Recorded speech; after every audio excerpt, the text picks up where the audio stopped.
Good afternoon, everyone. Welcome to today's update on COVID-19 in Alberta. With us today is Dr. Dina Hinshaw, Chief Medical Officer of Health for the province, and Dr. Verna Yu, President and CEO with AHS. Dr. Hinshaw will open today's update. Thank you, Tom, and good afternoon, everyone. Before I get to today's numbers, I want to update Albertans about a change to the rules around mask exemptions due to medical conditions. Wearing face masks is a critical public health measure that helps prevent the spread of COVID-19. That's why we've recommended wearing them for more than a year, and why we've had a provincial mask mandate in place since December. Individuals are only exempt from wearing a mask in public places in certain circumstances. These include being unable to put on or take off a mask independently, if someone is eating or drinking while sitting down, if there is an occupational risk for wearing a mask, and other specific situations.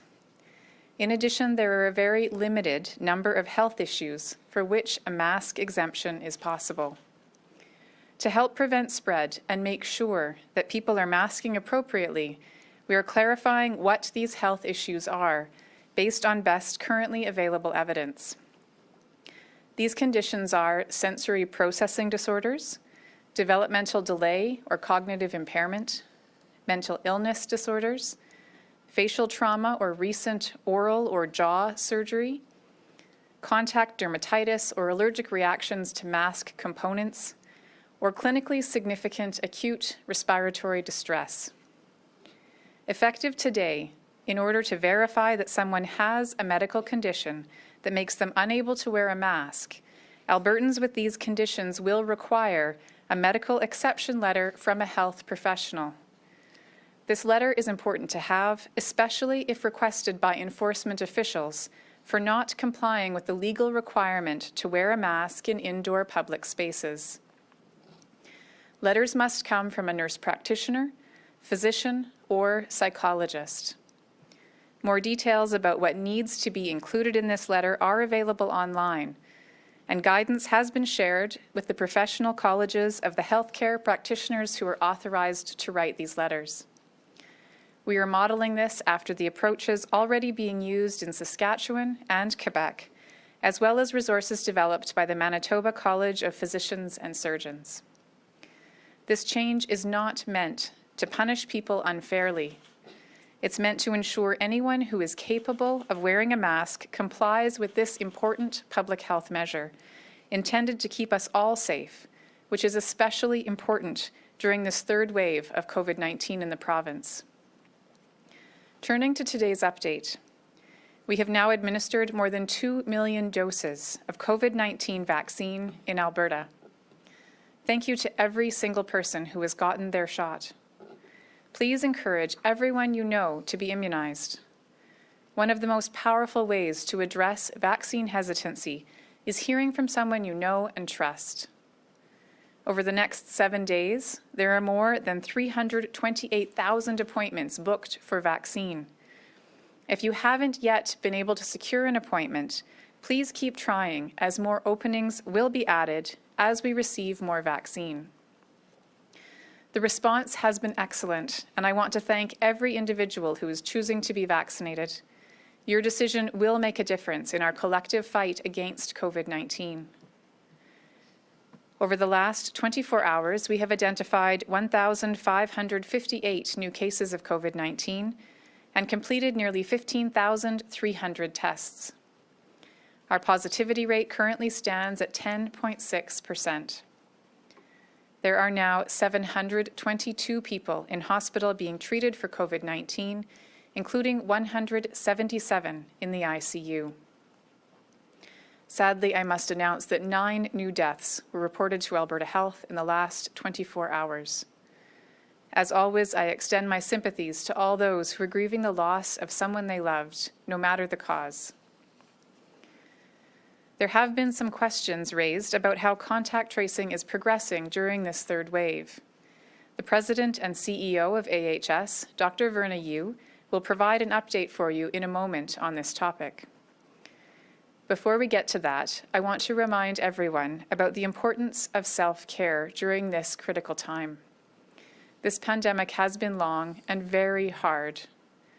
Though each of our experiences through the pandemic have been unique, there is no denying that each of our lives has been affected. COVID-19 has taken from us many things over the last year. We have all missed marking important milestones in traditional ways. We have all lost out on a sense of normalcy in our everyday routines. And for many, the pandemic has had direct or impacts on our mental and physical health. The current restrictions in place, though, do not limit any access to mental health supports, including counseling, residential addictions treatment for those with substance use disorder, and mutual support groups. It's important for all of us to recognize that the pandemic has taken a toll on our mental health. Recently, Canada's Mental Health Week promotions encouraged each of us to get real about how we feel by naming, expressing, and dealing with our emotions, the ones we like and the ones we don't like. Naming or labeling our emotions can help us understand and process them. However, if your emotions are overwhelming, persistent, or interfering with daily life, or if someone you care for is experiencing this, it is important to seek mental health supports. Help is available, and there are safe ways to get the care you or your loved one needs.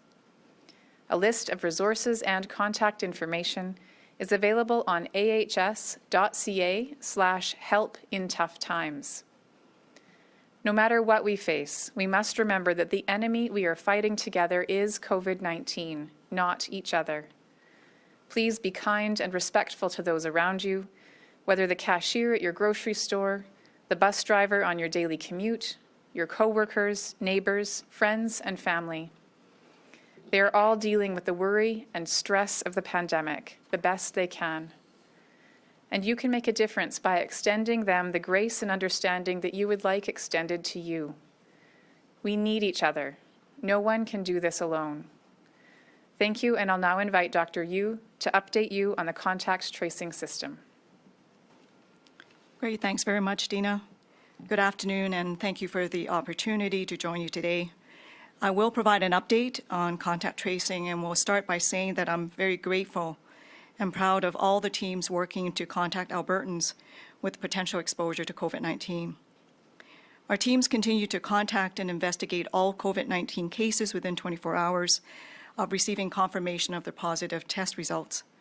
This has been happening since January the 9th and is the result of significant investment and recruitment in contact tracing. Our priority has been and continues to be contacting and completing initial case investigations with all new COVID-19 cases. Within the last 7 days, our investigators have been able to reach COVID-positive cases via phone calls within 12 to 24 hours of receiving their positive test results 80% of the time. Yesterday, as an example, we closed 1,800 investigations.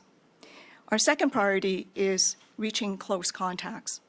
Once cases have identified their close contacts, they are immediately contacted with quarantine and testing instructions. At the end of April, we modified our case investigation approach to maximize our ability to contact Albertans during a pandemic as case numbers rise. One of these changes was stopping the notification call AHS would make to workplaces notifying them of a positive case. We are now requesting COVID-positive Albertans to let their employers know they had tested positive for COVID-19. If additional close contacts were identified at the workplace, they are notified of quarantine requirements. If multiple cases are linked to a workplace, our COVID-19 outbreak team investigates. We continue to prioritize high-risk workplaces for outbreak investigations. These workplaces include continuing care, long-term care, designated supportive living, acute care, correctional facilities, shelters, work camps, workplaces where individuals work in close proximity for extended periods of time, food processing plants, warehouse distribution, and manufacturing facilities. Contact tracing in Alberta is a partnership, and it is a shared responsibility between Albertans. We must all work in partnership to keep focus on early and timely notification of close contacts. To that end, we have created a suite of online tools empowering leaders, schools, community groups, and businesses to help collect and provide contact information for their staff, patrons, and students in the event that we need that information for contact tracing purposes. These partnerships have helped our contact tracing team immensely to identify and contact individuals who may have been exposed as quickly and efficiently as possible. This strategy also frees up our staff to be able to do case investigation calls. We will continue to modify our approach as needed and use the systems and strategies that we have in place, such as text, email, and close contacts tool to do all that we can do to contain COVID-19 spread in our province. As you've heard me say before, AHS has been aggressively recruiting to the case investigation and contact tracing team since the start of the pandemic. Our current workforce is about 2,550 case investigators and contact tracers, which is 50 times higher than our original team of 50 contact tracers in March of last year. As we've talked about, we've partnered with companies such as WestJet to hire staff who have been furloughed. We've also hired new Canadians and worked with foreign-trained physicians to engage them in this work. We continue to hire, train, and onboard staff to increase case investigation and contact tracing capacity. We continue to regularly assess our recruitment needs based on the evolving needs of the pandemic response. We now have the capacity to increase the size of our case investigation and contact tracing team based on demand. With aggressive recruitment, tools and strategies in place, and existing partnerships, our team is robust and is keeping up with current case numbers. Thank you. All right, we'll go to the phone now. Operator, could you put through the first caller, please? The first question comes from Carrie Tate of Global Mail. The line is open. Hi, thanks for taking my question. This is actually for both of you. I'm wondering if there's room for pop-up hotspot clinics in Alberta's vaccination plan, if that's something you think would be helpful. Sure, I'll maybe start, and then Dr. Yu can add anything further. Making sure that we offer vaccine to every Albertan who wants it in a way that is as low barrier as possible is absolutely something we're looking at. It's important to know, though, that we have a finite amount of resources in terms of the vaccine that we have available, the professionals who deliver it, and the infrastructure that's needed to make sure that vaccines are within cold chain, that there's appropriate and prompt monitoring and reporting of vaccines administered. And so right now, while we have extremely large volumes of vaccine coming into the province, we are wanting to make sure that we are maximizing the efficiency of our delivery and, as much as possible, supporting people to go to those locations that are nearest to them, which include pharmacies, some physician offices, and the Alberta Health Services clinics.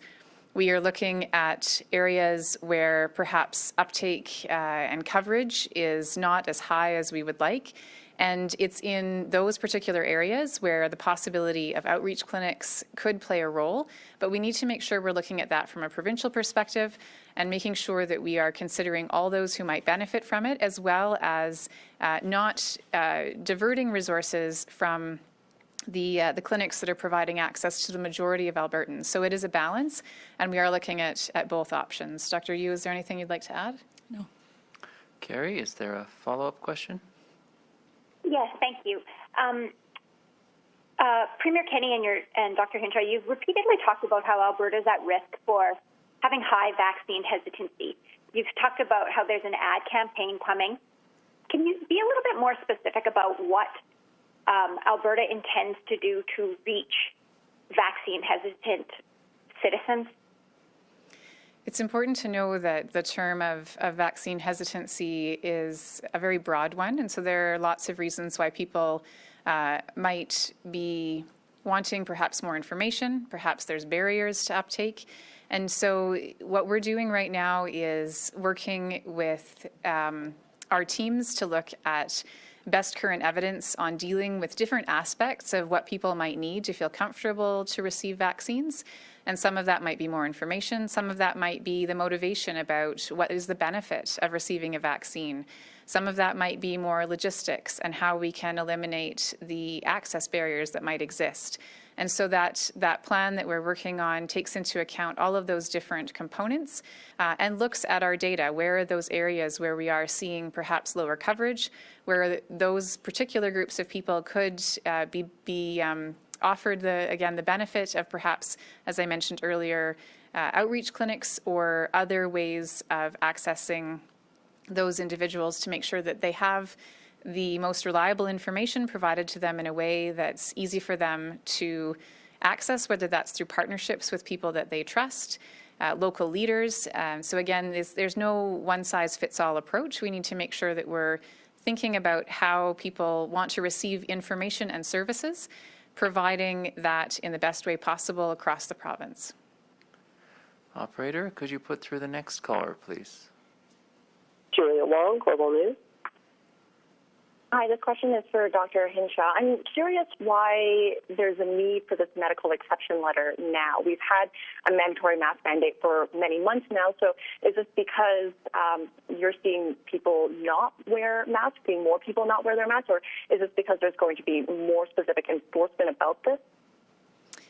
We've been in discussions with our teams for a while as we've seen again, some of the reports that have been conveyed to us by our teams on the ground, and as well, obviously, there have been some incidents reported in the media where individuals who are not following public health rules are perhaps seeking loopholes or areas in the rules where it's not clear, and that's sometimes challenging our local law enforcement teams to be able to remind people of the importance of following these rules and the fact that they are not optional, they are mandatory. And with the feedback we've received about how we can make our public health orders more enforceable, this is one of the things that we've heard is going to be effective at supporting our frontline enforcement teams to be able to verify when people do have a medical exemption and to make sure that when people are able to wear a mask, to protect those around them and to provide some degree of protection to themselves, that they are doing so in a manner that's consistent with the rules set out in the public health orders. Julia, is there a follow-up question? Yes, there is. Thank you. And on a slightly different topic, positivity rates in the province are still quite high, but cases haven't been over that 2,000 threshold for a few days now. Where would you say we are when it comes to the third wave, and what can we expect? I think that it's a bit soon to make a final declaration. As you mentioned, our positivity rates remain high and have been 10% or greater for some time now. The number of daily cases is a factor of both the positivity rate as well as how many lab tests are processed, which again is a factor of how many people are presenting for testing. So I think right now, while our number of new daily cases has declined somewhat, I think it is a little early to say that we are definitively past the peak, but I do think it is encouraging that our positivity rates have not continued to increase. And so again, we're just watching closely, and I think we're in a time of hopefully turning the corner, but it's very, very much too soon to declare that this is indeed behind us. And I think, again, we'll see in the coming week what those numbers look like as our testing typically increases throughout the week, decreases a little over the weekends. So our Sunday and Monday numbers are typically a little bit lower. So I think, again, over the next week, we'll be able to see whether or not we remain at a very high plateau or whether indeed we have turned a corner and our cases are declining. Operator, could you put through the next caller, please? Matt Woodman, CTV. Hi, Dr. Hinshaw. I have a question for you regarding nonprofit summer camps. Will they be able to operate this summer? And if so, when will you provide these nonprofits some guidance about timelines and potential health protocols? Thank you. One of the most difficult things about this pandemic, I think, has been the difficulty in being able to plan with certainty, particularly planning for things that are taking place in several months' time. I know that those who operate overnight camps who weren't able to operate last year need to have information soon to be able to make decisions about hiring staff, whether they're going to be running programs. And at the same time, it's very difficult to give any direction with certainty.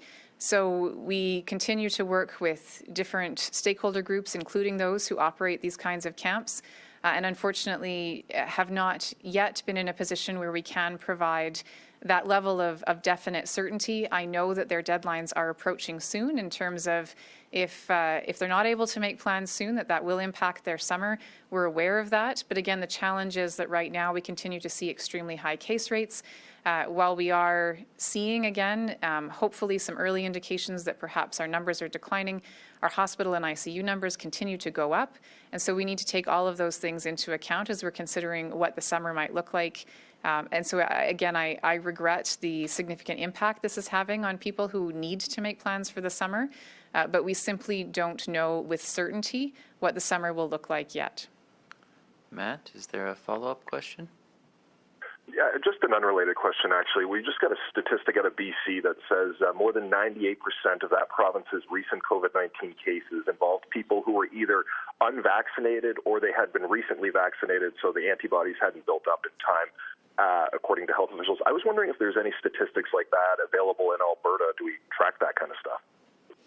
We are looking at our data and working on vaccine effectiveness calculations to be able to provide some of that information with Alberta-specific data, but that analysis isn't yet complete, so that will be coming at some point soon when we're able to complete that analysis. All right, we've got time for 3 more callers. Operator, could you put through the next one, please? Lauren Boothby, Edmonton Journal. Hello. I have a question for both of you on contact tracing. So how many people have you hired since last year? Have you reduced the number of people that were working from your initial hiring boost, or did you not end up hiring everyone you expected to? What's happening with that? So maybe I'll take that question. So as I mentioned, prior to the pandemic, our regular workforce for contact tracing was 50 people, so that's 50.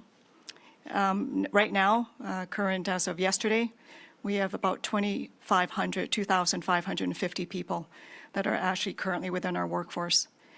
We are constantly looking for recruitment and making sure that we have enough people on staff to be able to adapt and adjust, because as you can tell, the pandemic really is difficult to sort of predict sometimes what the needs are. So we are continuing to, as I say, recruit. And the numbers right now, as I said, are over 2,500. Lauren, is there a follow-up question? Yes. So this is for Dr. Hinshaw and Dr. Yu.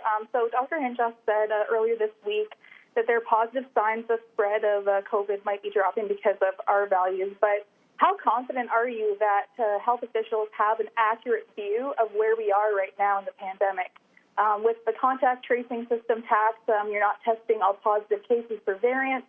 Now we're leaving it up to employees to tell their bosses if they test positive, which might be a scary prospect for some, and workplaces and schools as well. So to what degree are we in the dark, or are you confident that we know where we are with the pandemic right now?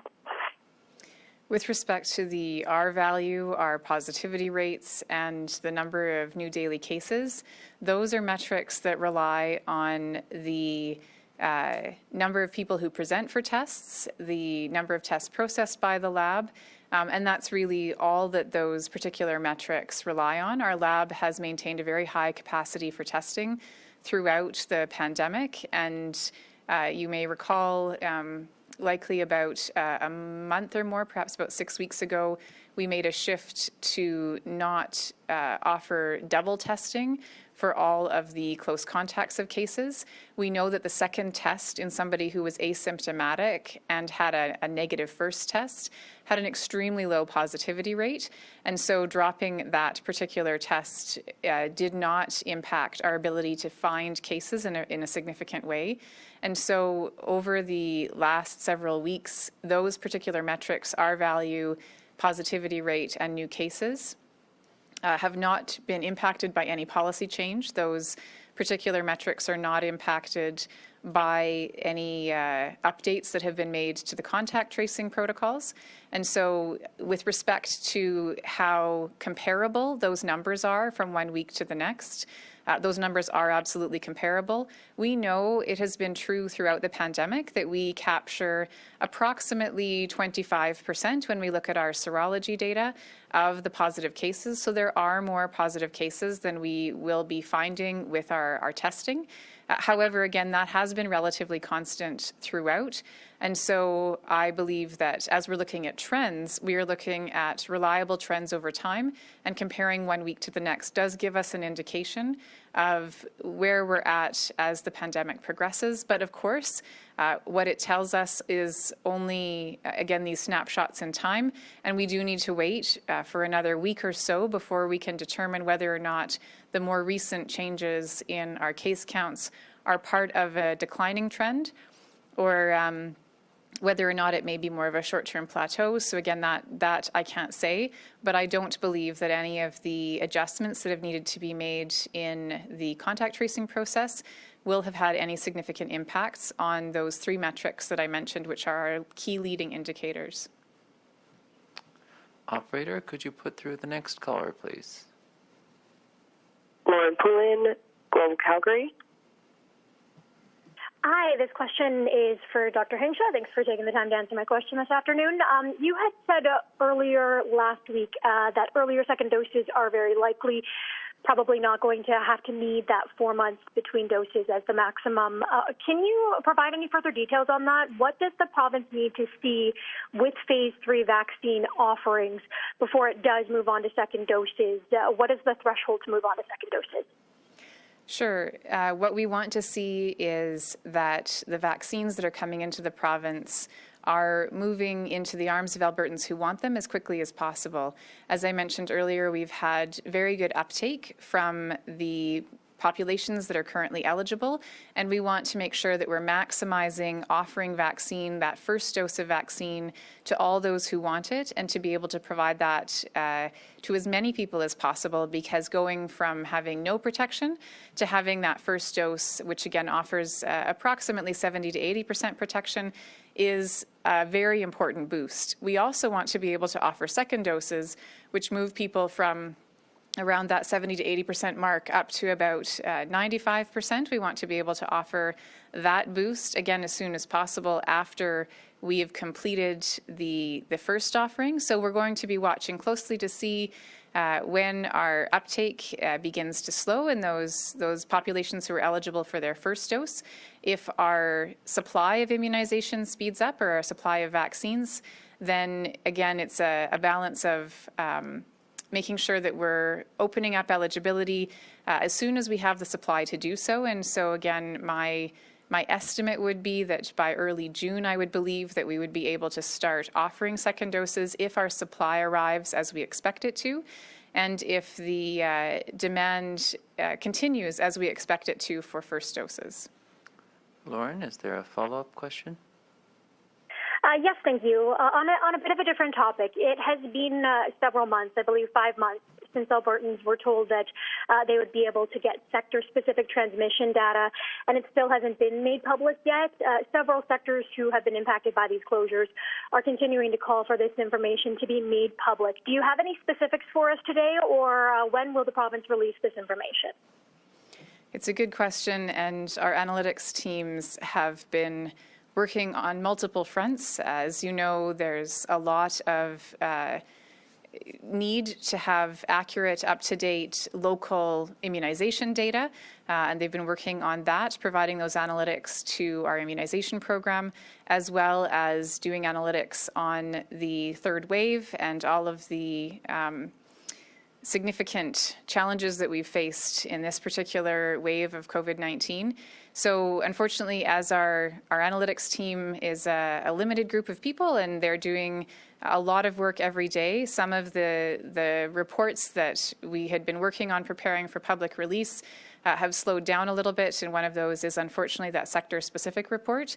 What's really important to remember, though, is just like in November and early December, with what we're seeing in this third wave, is that when we reach a point of extremely high transmission, we get to the point where every time people are in close contact with other people, especially in indoor environments, that chance for spread is out there across all sectors. And so it's not any one single specific sector that by itself is contributing the majority of spread. It is across all sectors, which again is why we need our current measures to be able to drive down transmission, to drive down those risks, and to be able to get to a point where the vaccines can have the impact we want them to have in terms of protection. Operator, could you put through our final caller, please? Kevin Nimick, CTV Calgary. Hi, Dr. Hinshaw. Schools are supposed to go back to in-person in less than 2 weeks, but we're still seeing alert or outbreak status at nearly 40% of Alberta schools. Will students be sent back to classrooms? The decision about in-person learning is one that the Ministry of Education has made based on operational considerations of the number of individuals, both students and staff, who needed to be in quarantine following exposures based on the high level of community transmission. And so decisions around the return to in-person learning, again, would be best directed to the Ministry of Education. What I can say about the alerts or outbreaks that are posted online is that those alerts or outbreaks are there based on the exposures that would have happened prior to the move to remote learning. And so when we look at, again, the decisions about whether or not students will return to school in person, we will also look at those outbreaks and alerts, because typically we wait 4 weeks before declaring an outbreak over if there's a possibility of ongoing transmission. However, with all of these locations having moved to online learning, there may be an opportunity to use that pause as a chance to reassess whether or not we need to keep those schools in alert or outbreak status, again, because the opportunity for that in-person transmission has been eliminated through the 2-week pause. Kevin, is there a follow-up question? Yes, Alberta Health is reporting variant cases, but is not testing all the positive COVID-19 cases for variants. Are the variant numbers you're announcing misleading? What we needed to do, and you'll recall this was announced a few weeks ago, with the increasing number of total positive COVID-19 cases, we needed to make sure that our lab capacity was dedicated to the work that would make the most difference in preventing COVID-19 transmission, which is ensuring that anyone who goes for a COVID-19 test gets the results of that test as quickly as possible. That's our number one priority. And the lab did not have sufficient capacity to be able to do daily screening for variants on all positive cases at the same time as turning around those COVID-19 results as rapidly as we need to. And so we made the decision to move to an approach that most other provinces, I believe all other provinces, had moved to weeks before us, which is to use a sample of positive cases that are representative of geographies, of different age groups, of different locations, and making sure that we are selecting high-risk particular contexts for screening and testing for variant status. So we are looking at ways to represent that data given the shift from screening all positives to screening a representative sample. And so we're able to show Albertans the proportion of our cases that are screened that have that different variant status, which again, because we're selecting a representative sample, would be assumed to be a snapshot of what you could assume would be happening in the entire population. So we're using a different methodology now, again, given the need to allocate resources in the lab in the way that makes the most difference to COVID-19 control, and again, looking at the best ways to show the results of that shift, but it is representative of all of the cases in the province. Thank you all for joining us. Dr. Hinshaw will provide another live update early next week. Have a safe evening.